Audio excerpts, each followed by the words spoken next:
সেদিন আমার এক বান্ধবীর বিয়ে ছিল, আর সেই বিয়েবাড়ির মেনুতে কী কী ছিল সেটা আমি ভিডিওটা বলবো।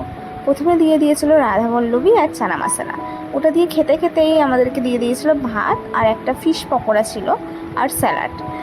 আমি তো পকোড়াটা খাচ্ছিলাম যতক্ষণ না অন্য তরকারি আসে। তারপর দিয়ে দিয়েছিল ডাল, আর ডালের সাথেই দিয়েছিল ঝুরি আলু ভাজা। আর ঝুরি আলু ভাজা দিয়ে ডাল দিয়ে একসঙ্গে খেতে জাস্ট অসাম লাগে।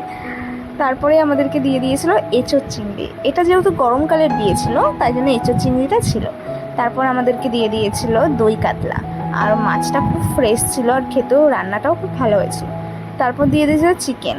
আর এত কিছু খাওয়ার পর আর চিকেন, আর এমনিতে অনেক রাত হয়ে গেছিলো তাই বেশি খেতে পারিনি।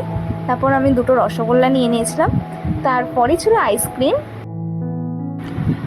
ছিল। তারপর আইসক্রিম খেতে খেতে আমরা বাড়ি চলে গেছিলাম। নেক্সট ভিডিওতে আমি দেখাবো আমি বিয়ে বাড়িতে গিয়ে কী কী করেছি সকাল থেকে রাত পর্যন্ত। টাটা।